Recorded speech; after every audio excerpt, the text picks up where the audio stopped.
Radio, I'm Christina Onnested. The death toll in Turkey and Syria has topped 41,000 9 days after an earthquake reduced regions to rubble. Some 9 survivors were rescued Tuesday in Turkey after more than a week. Turkish President Recep Tayyip Erdogan has announced more than 35,000 people have died in his country. Nearly 6,000 are dead in Syria. The United Nations has launched a $397 million appeal to provide desperately needed aid for 5 million Syrians for 3 months. Jody Jacobs has more. The UN Secretary General says $397 million is required for emergency aid in Syria. The scale of this disaster is one of the worst in recent memory. The UN itself made available $50 million through its Central Emergency Response Fund, but Antonio Guterres says the need is massive. He is now urging member states and others to fully fund this effort without delay and help the millions of children, women and men whose lives have been upended by the disaster.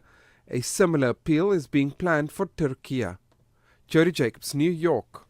NATO Secretary Jens Stoltenberg is urging 30-member countries to commit to spending at least 2% of their gross domestic product on their defense budgets by a set date. He says Russia's war in Ukraine, extremist threats, and security needs linked to China are eating into military spending. His comments come as nation's defense ministers wrap up a 2-day meeting on Ukraine, where Ukraine's President Volodymyr Zelensky urged more military support.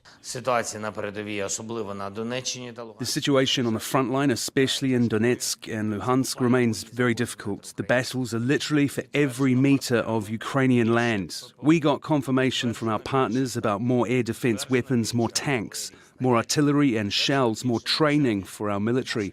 As it was said today, Ukraine must be successful. We're in agreement here. Success must come. Christopher Martinez reports. NATO Secretary General Jens Stoltenberg renewed vows to support Ukraine for the long haul, with support that evolves as the battlefield situation changes.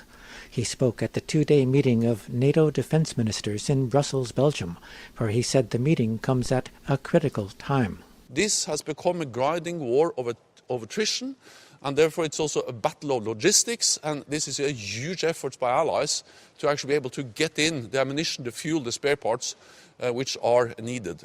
A group of 54 countries together pledged about $50 billion in military aid to Ukraine since last February. So far, the number of countries that have pledged tanks to Ukraine has grown to 11. 22 countries have pledged armored infantry fighting vehicles, 16 have pledged artillery and ammunition, and 9 have pledged air defense systems. Ukraine is making a big push for fighter jets. Stoltenberg says the issue of aircraft is an ongoing discussion. Reporting for Pacifica Radio News KPFA, I'm Christopher Martinez. Former Vice President Mike Pence reportedly is planning to fight a subpoena by special counsel overseeing investigations into efforts by former President Donald Trump and his allies to overturn the results of the 2020 election. People familiar with this thinking say Pence and his attorneys are planning to cite constitutional grounds as they prepare to resist special counsel Jack Smith's efforts to compel his testimony before a grand jury. The Justice Department's expected to oppose those efforts and to make the case the former vice president's cooperation is essential for a probe focused on Trump's actions. 5 students remain in critical condition after a mass shooting at Michigan State University. The 43-year-old gunman killed 3 students and then himself while being confronted by police miles from the campus. Police still say they don't know what the motive was. They say the gunman was not a Michigan State student or employee. Michigan Governor Gretchen Whitmer, a state graduate herself, says the community's reeling. We cannot keep living like this. Our children are scared to go to school. People feel unsafe in their houses of worship or local stores. Too many of us scan rooms for exits when we enter them. And many of us have gone through the grim exercise of figuring out who our last call would be to. Last night, a lot of kids on this campus made those calls. Vigils were held last night to commemorate the students killed and injured. According to the Gun Violence Archives, there have been 71 mass shootings in the U.S. this year.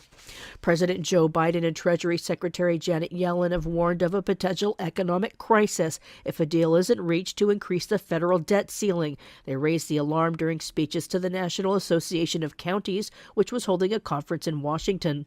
Most of you have finally reached the point where your revenues are climbing and your budgets are stable, most of you.